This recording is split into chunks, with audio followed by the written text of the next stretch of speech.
Halloween may have just ended, but that doesn't mean we can't dive deep into the creepy side of 90s gaming. From zombies to the paranormal, no matter how you slice it, early video games constantly found creative ways to scare us from playing them any further.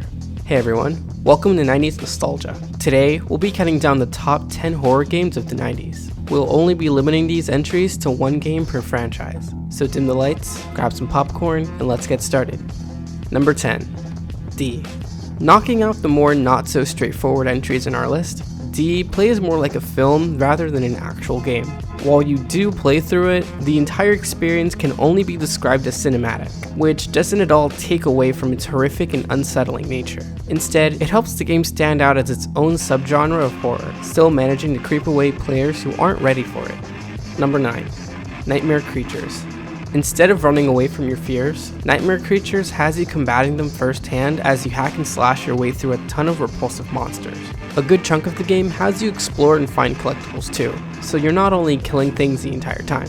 Are you willing to go in and take matters into your own hands? It is a low poly game after all, so a lot of the atmosphere can be a bit creepier than intended. Number 8. System Shock. If you thought having to handle nightmares yourself was pretty bad, just imagine doing it all in first person with materials you have to find yourself, while also having to traverse through a ton of confined spaces. Needless to say, if you're claustrophobic, you will definitely have a rough time getting through this game. Not all is gloom though, as throughout the majority of your play session, you'll be hearing an endless loop of an unexpectedly upbeat track in the background.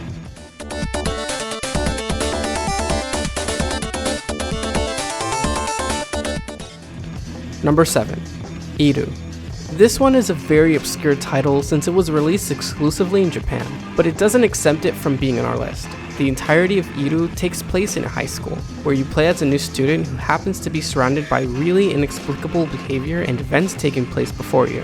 One by one, your classmates and staff are being killed off, and it's up to you to figure out just what's going on, or what's even causing these deaths in the first place. Despite the language barrier, it still delivers in all of its eerie, low-poly glory. Number 6. Clock Tower. Yes, 2D sprites can be horrific too, but none did it quite as well as Clock Tower. Acting more as a point-and-click game, you have to traverse through countless rooms and hallways in an attempt to escape from the Scissor Man. Easier said than done though, since the limited controls and the slow pacing of the game will make it feel like it's not enough to outrun him sometimes. Add that to the creepy atmosphere and quiet nature of most rooms, and that's when you start wanting to get out of there as quickly as possible. Number 5. Alone in the Dark. Nobody wants to be alone in the dark, so this game already sells its horrific premise pretty well. While you play as an ordinary guy in a very labyrinth-like home, you slowly start to realize that things aren't always as they seem. Simply put, anything can emerge from the dark and attack you, so you either have to fight it yourself or avoid it to stay alive. This game also made use of an ongoing trend present in many 90s horror games, that being the use of predetermined static camera angles that the player has no control over, meaning anything can surprise you around any corner. Number 4. Parasite Eve. We're diving into the top pillars of 90s horror games with these next entries, and Paradise Eve is no exception. The gameplay on its own is pretty unique compared to the others, despite it sharing similar mechanics and visual direction. However, the gruesome visuals are in no way sugar-coated or dulled down. Instead, everything seems a lot more visually scarring than what you're used to, presenting a ton of graphically intense scenes in CGI, adding a lot more hyper-realism to its overall presentation. You'll most likely want to play this after a meal rather than before it. Number 3. Silent Hill. After losing your 7-year-old daughter in a weird town you know nothing about, the only thing you can do is go after her and try your best to find her. But Silent Hill isn't that straightforward with its settings and use of fear tactics. The things you'll encounter are scarring to say the least, and they will mercilessly do whatever they can to kill you. You start out with just a flashlight, until you're able to get a weapon momentarily after. This game uses a third-person perspective as well as a predetermined camera that creates really memorable motion shots as your character explores the environment. This game doesn't hold your hand at all, so good luck getting through it all in one piece. Number 2. Mizurna Falls. On the surface, this open-world Japanese exclusive game may not seem like a traditional horror game to many, but what makes it scary in the first place is just how subtle the horror undertones truly are. Even during normal instances where you're going about your day-to-day life, you still feel unsettled and never really at a comfortable state.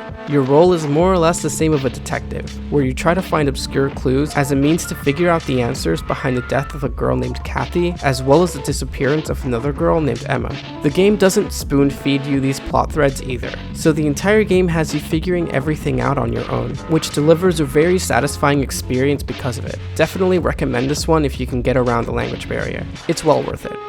Number 1. Resident Evil 2.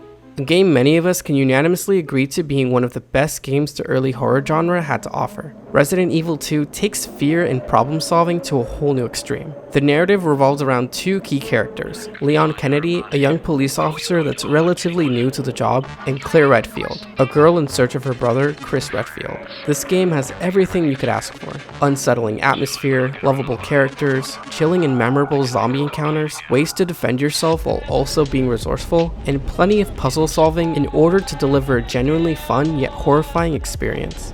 Even with low poly and pixelated graphics, these games managed to be way too unsettling for us when we were younger. But what do you think? Did you enjoy our list? What other 90s video game genres would you like us to cover next? Share it with us in the comments below, and be sure to subscribe to 90s Nostalgia so you can keep up with our wide array of countdowns regarding everything 90s. That's all for now.